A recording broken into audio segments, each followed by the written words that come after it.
नमस्कार दोस्तों, कैसे हैं आप सभी। उम्मीद है कुशल ही होंगे।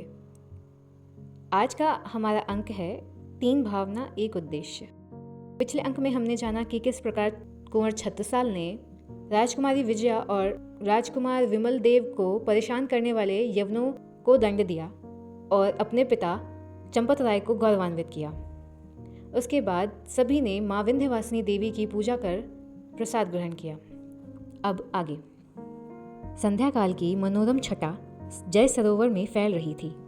उसमें तैरती एक छोटी सी नाव पर विजया और युवराज विमल देव विहार कर रहे थे। विजया के हाथ में डांड थी और विमल उसका कुशल हस्त संचालन कौतुक से देख रहे थे। विमल देव ने विजया का सधा हुआ हाथ देखकर कहा, विजया, तुम तो खूब डांड चला लेती हो। विजया ने हंसकर उत्तर दिया, हाँ, मैं राजा की बेटी नहीं, मल्लाह की बेटी हूं। लेकिन एक बात कहूं विजया, इस पृथ्वी पर तुमसी सुंदरी तो बड़े महलों में भी दुर्लभ है। युवराज, यदि मेरे वस्त्र आपको पहना दिए जाएं, तो मैं तो आपके सामने पानी भरने लगूंगी। सचमुच विजया, तुम्हारे इन स्त्री वेश के वस्त्रों को पहनने की तो बड़ी अभिलाषा है मेरी। विजया खिलखिलाकर हंस पड़ी। यह तो बड़ी ही बढ़िया बात कह दी आपने। स्नान के लिए मैं एक जोड़ा वस्त्र लाई थी, वह मेरे पास है। स्नान तो अब हो नहीं पाएगा, तो कुमार आप ही इन्हें पहन ले। लाओ दो, देखता ही कौन है यहाँ। विजया ने वस्त्रों की पोटली उन्हें दिखाकर कहा, लो पहनो ये वस्त्र। विमल ने कौतुकवश वस्त्र बदल लिए। विजया ने उन्हें प्रशंसा की दृष्टि से देखकर कहा, सचमुच युवराज, अब तुमसी सुंदरी त्रिभुवन में कहीं नहीं दिखी। सच कह रही हो। तुम तो अप्सरा या नाग कन्या से दिखाई पड़ते हो युवराज। विमल देव ने परिहास करते हुए कहा, विजया, यदि मुझे सदैव ही इसी वेश में रहने को कह दे तो मुझे बड़ी प्रसन्नता होगी। विजया और खिलखिलाकर हंस दी। यह तो बड़ी ही अनोखी इच्छा है। विमल देव ने अकस्मात गंभीर होकर कहा, विजया, मुझे विवश होकर अब तक पुरुष वेश में रहना पड़ा है। यह सुनकर विजया एकदम स्तब्ध हो गई। उसने संदेह से पूछा, इसका क्या मतलब? उस दिन दूर एक नाव देखकर बात अधूरी रह गई। नाव में एक युवक बैठा जय सागर की शोभा निहार रहा था। विजया ने क्षण भर इधर उधर देखकर फिर पूछा, फिर वही उस दिन? यह बात बार बार क्यों कहते हो युवराज? सुनो विजया, उस दिन जब हम लोगों की माला छत्रसाल के गले में जा पड़ी, तब तुम्हारा मुख कैसे लाल हो गया था, जानती हो? विजया ने मान करते हुए कहा, मैं जानती हूँ। और तुम्हारा मुख? युवराज, मैं तुमसे पूछना चाहती हूँ कि क्या तुम भी अपनी माता की भांति उनसे द्वेष करते हो? नहीं नहीं विजया, मैं तो उनके साथ मिलना चाहता हूँ, पर माता की मुझ पर इतनी कड़ी नज़र रहती है कि क्या कहूँ। लेकिन इसमें भी एक भेद है। कौन सा भेद युवराज? क्षण भर के लिए युवराज विमल देव की दृष्टि भटक गई। देखो, वह कमल का कितना बड़ा फूल है। लाओ, पहले उसे तुम्हारे लिए तोड़ दूं। यह कहकर वह उसे तोड़ने को झुकने लगे, परंतु विजया ने बाधा देकर कहा, अरे इस तरह मत झुको, ठहरो, मैं नाव उधर ले चलती हूँ।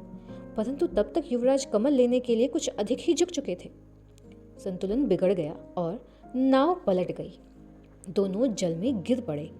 विजया अच्छी तैराक थी। उसने तुरंत संभलकर तैरना आरंभ कर दिया और युवराज को पकड़ते हुए कहा, युवराज, तुम्हें तैरना नहीं आता तो व्यर्थ के हाथ पैर मत पटको, मैं अभी तुम्हें सहारा देती हूँ। विजया, मुझे छोड़ दो, डूबने दो मुझे तैरना बिल्कुल नहीं आता, तुम भी मेरे कारण डूब जाओगी। ऐसा नहीं हो सकता, या तो दोनों ही डूबेंगे या तुम्हारा दम फूल रहा है विजया। दोनों के डूबने की अपेक्षा एक का डूबना अच्छा है, मुझे छोड़ दो। विजया ने विमल देव को पूरी तरह पकड़ लिया। उसने कहा, नहीं, मरेंगे तो दोनों मरेंगे। विजया का दम फूलने लगा। उसने हताश होकर कहा, छत्रसाल, छत्रसाल। नदी में दूसरी नाव पर जो युवक बैठा जल शोभा निहार रहा था, वह युवराज छत्रसाल थे। दोनों नावें इतनी दूर थीं कि उनके सवार एक दूसरे को पहचान नहीं पा रहे थे। परंतु जब छत्रसाल के कानों में एक अस्फुट सी ध्वनि सुनाई दी, छत्रसाल, तब उन्होंने इधर उधर देखा। उन्होंने देखा कुछ दूर एक नाव पलट गई है और उसके सवार गहरे पानी में हाथ पांव मार रहे हैं। शायद उन्होंने ही सहायता के लिए पुकारा है। वे तेजी से नाव चलाकर उस नाव के पास पहुंचे और बड़ी तत्परता से दोनों सवारों को बचाकर अपनी नाव पर चढ़ा लिया। उन्होंने पहचाना, विजया? उन्होंने कहा, राजकुमारी, आपत्ति काल में मैंने आपका हाथ छुआ, इसके लिए आप मुझे क्षमा कर दें। विजया ने स्वस्थ होते हुए कहा, कुमार, देवी विंध्यवासिनी के वरदान के कारण ही ऐसा हुआ है। यह एक कुमारी का हाथ है। यह जितना ही सुंदर और कोमल है उतना ही पवित्र और मंगलमय है। इसे ग्रहण करने से जितना सुख मिलता है उतना ही उत्तरदायित्व भी बढ़ता है। छत्रसाल ने उन्हें मुस्कुरा कर उत्तर दिया, अब तो उसे ग्रहण कर चुका सुकुमारी, अब सोच विचार क्या करना। परंतु यह दूसरी कन्या कौन है? पानी पी गई है लगता है, मुंह में फूंक मारकर पानी निकालना पड़ेगा। आप ही कर दें कुमारी, मैं हाथ पकड़ता हूँ, आप मुख में फूंक मार दें। विजय हंसकर बोली, यह सुंदरी नहीं है, युवराज विमल देव हैं, अतः मैं ही पकड़ती हूँ, मुंह में तुम ही फूंक मारो। यह जानकर छत्रसाल को बड़ा ही कौतूहल हुआ। तब इन्होंने स्त्री वेश क्यों बना रखा है? यूं ही उन्होंने वस्त्र पहन लिए, कौन जानता था कि इस भांति की दुर्घटना हो जाएगी। छत्रसाल ने युवराज के मुंह में फूंक मारकर पानी निकाल दिया।